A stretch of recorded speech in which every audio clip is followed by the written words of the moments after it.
రామచంద్రాపురం పట్టణం పాత బస్టాండ్ ఆవరణలో సుఖీభవ చారిటబుల్ వారి ఆధ్వర్యంలో మెగా మెడికల్ క్యాంప్ నిర్వహించారు. గత 5 సంవత్సరాలుగా ప్రతి నెల 4వ మంగళవారం ఉచిత మెడికల్ క్యాంపు ద్వారా పేదలకు ఉచితంగా వైద్య పరీక్షలు నిర్వహిస్తూ మందులు అందజేస్తున్నారు. కాకినాడ పట్టణానికి చెందిన విజన్ హాస్పిటల్ వైద్యులు ఈ వైద్య శిబిరంలో తమ సేవలు అందించారు. అలాగే ప్రతిరోజు 60 ఏండ్ల దాటిన వృద్ధులకు 10 రూపాయలు నామమాత్రపు రుసుంతో భోజనాలు పెడుతున్నారు. రామచంద్రాపురం పట్టణం దాని పరిసర ప్రాంతాల నుండి వందలాదిగా ప్రజలు తరలివచ్చి ఈ ఉచిత మెడికల్ క్యాంపును సద్వినియోగం చేసుకుంటున్నారు. Doctor Chappidi Venkateswararao, doctor K V Satyanarayana, doctor Janagala Eesha Deepika, నిర్వాహకులు నాగిరెడ్డి వెంకన్న, కొయ్య బంగారుబాబు, ఈత ప్రసాద్, జక్కంపూడి కృష్ణ, నక్క చంద్రరావు, నేదూరి శేషగిరి, నేదూరి శ్రీనివాస్ తదితరులు పాల్గొన్నారు.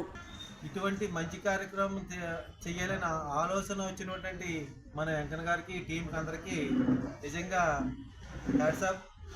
ప్రతి ఒక్కరూ ఏదో దాచుకోవాలి, చేసుకోవాలని అనుకుంటారు. కానీ ఈ బృందం మాత్రం మనం ఖచ్చితంగా సేవ చేయాలి, మనం ప్రజలకు ఏదో చేయాలని ఆలోచనతో వచ్చారు.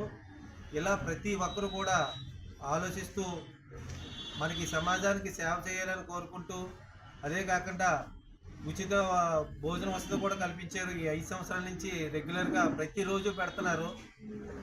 ఇటువంటి కార్యక్రమాలు ఎన్నో చేయాలని మీ బృందాన్ని అంతా అభినందిస్తూ, అలాగే మన డాక్టర్ వెంకటేశ్వర గారు ఈరోజు కాకినాడ నుంచి రావాలి. ఆయన ఇంకా ఆన్ ది వేలో ఉన్నారు. మధ్యలో ఆయన కలుపుతారని అనుకుంటున్నాం. అదే కాకుండా మన కాకినాడ నుంచి వచ్చిన విజన్ హాస్పిటల్ వరకు కూడా మా ధన్యవాదాలు తెలియపరుస్తున్నాం.